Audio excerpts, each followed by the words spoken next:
दर्शक हो, नमस्कार, शुभ सकाळ. आज 23 जुलै रोजी सकाळी 6 वाजताची उजनी अपडेट आपण या व्हिडिओच्या माध्यमातून पाहणार आहोत. दर्शक हो, उजनीच्या पाणलोट क्षेत्रामध्ये पावसाची हजेरी लागल्यामुळं 2 वरून जी काही आवक येत होती, ती आवक आता वाढायला सुरुवात झाली आहे. पाठीमागच्या 2 ते 3 दिवसापूर्वीची अपडेट आपण पाहिले असेल, तर त्यावेळी दौंडचा विसर्ग हा केवळ 5,000 6,000 होता. मात्र कालपासून तो विसर्ग वाढायला सुरुवात झाली आहे आणि आज सकाळची जर आपण अपडेट पाहिली, तर तो दौंडचा विसर्ग हा जवळपास 19,830 क्युसेक्स इतका झाला, म्हणजे जवळपास 20,000च्या आसपास ही दौंडची आवक वाढायला सुरुवात झाली आहे. दौंडची आवक वाढल्यामुळे उजनी जी काही टक्केवारी आहे, त्यामध्ये सुद्धा या ठिकाणी वाढ झाली आहे.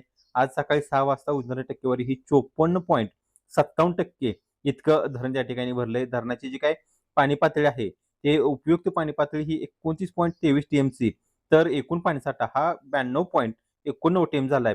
मात्र सगळ्यात महत्त्वाचे म्हणजे काय, उजनी धरणातून जो काही विसर्ग सोडण्यात येत होता, त्यामध्ये मात्र मोठ्या प्रमाणात बदल करण्यात आला आहे. उजनी धरणातून भीमा नदीच्या पात्रामध्ये जवळपास 4,000 क्युसेक विसर्ग सोडण्यात येत होता.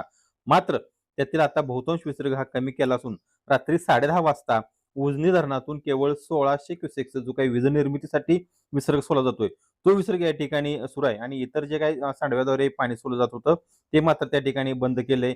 त्यामुळे आता भीमा नदीमध्ये जे काही पाणी सोडलं होतं, ते कालच्या माहितीनुसार ते पुळूस बंदराच्या पुढं गेलं होतं. मात्र आता पुढं ते पाणी कुठपर्यंत पोहोचतंय हे पाहणं औत्सुक्यच ठरणार आहे. कारण आता पाणी बंद केलंय. त्यामुळे पाणी आता खाली सोलापूरपर्यंत पोहोचण्याची शक्यता कमीच या ठिकाणी वाटत आहे.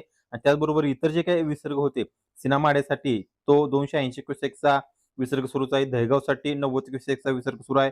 बोगद्यासाठी 900 क्युसेकचा विसर्ग सुरू आहे आणि मुखी कॅनॉलचा विसर्ग हा मात्र तो वाढवण्यात आलाय.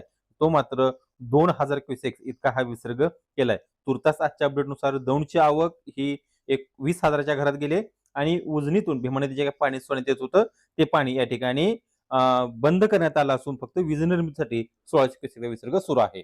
या उजनीच्या ज्या काही अपडेट आहेत, त्या आम्ही तुमच्यापर्यंत पोहोचवतोच. त्यासाठी आपलं चॅनल लाईक करा, शेअर करा आणि सबस्क्राईब